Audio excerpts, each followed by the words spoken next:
préambule de ce rapport numéro 8, je voulais préciser, et c'est nouveau dans sa forme, du moins dans sa présentation, que la politique de la ville en matière de culture se structure autour de 4 piliers.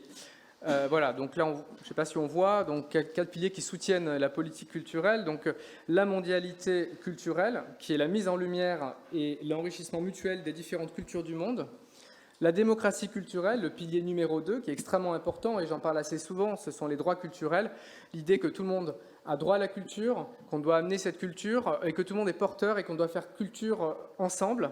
L'éducation artistique et culturelle, comme le dit souvent Jean-Marc Coppola, adjoint à la culture de Marseille, il s'agit pour toutes les petites Marseillaises et Marseillais d'avoir accès à des ateliers artistiques et culturels tout au long de leur parcours scolaire.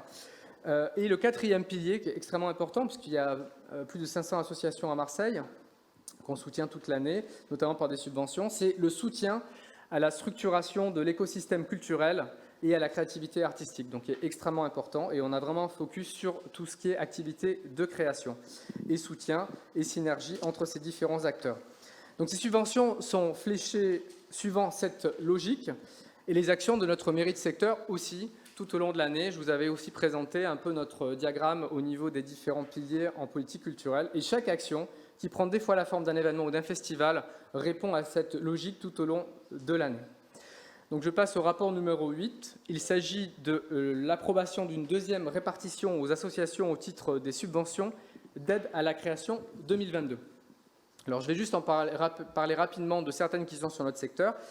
Bintang Tiga, par exemple, qui est une association qui possède un gamelan. Le gamelan, donc ça c'est la minute culture, un ensemble instrumental traditionnel balinais, composé de métallophones en bronzé et en fer, de gongs, de flûtes et de tambours, joué par un groupe constitué de 24 musiciens et danseurs.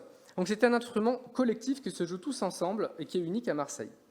Donc voilà, là il y a un soutien par rapport à cette structure. Art Cessible, qui est donc sur la page numéro 2, donc, qui est au niveau des arts visuels, donc très intéressante. C'est notamment une galerie ambulante avec un véhicule aménagé en espace d'exposition qui permet une itinérance en région PACA.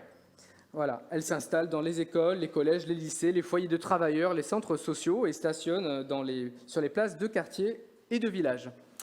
Le centre social Mère et Colline, qu'on connaît extrêmement bien, puisque souvent on vote des subventions parce qu'ils ont un travail extrêmement intéressant sur le territoire et au sein d'un ensemble important d'HLM. Donc une bibliothèque et des ateliers artistiques et littéraires qui sont subventionnés avec ces 3 000 €, l'espace culturel du centre social Mère et Colline.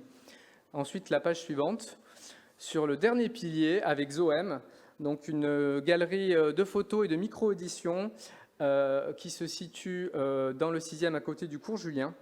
Et donc là, il s'agit d'une aide à l'édition pour un ouvrage. Et ensuite, le Jam. Le Jam, vous connaissiez peut-être, c'était un espace au cours Julien extrêmement connu, une cave à jazz, un bar à jazz, avec une très très très belle programmation. Donc là, ils n'ont plus de lieu parce qu'il y a eu des soucis avec le local, mais ils ont une programmation Jam hors les murs, qui tournent dans des lieux extrêmement intéressants, avec toujours une très belle prog. Et on commence à les soutenir avec ce rapport. Raraboulib, donc je terminerai par ça, qui est une compagnie d'art de la rue qui travaille avec beaucoup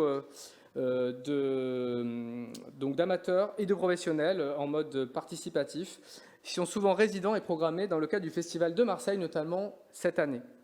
Voilà, donc j'en ai fini pour ce rapport. Je pourrais encore en parler pendant des heures, mais je pense qu'on va arrêter. Voilà. J'ai essayé d'être rapide, mais il y a tellement de choses à dire en culture vivante à Marseille. Donc le rapport a reçu un avis favorable de la commission.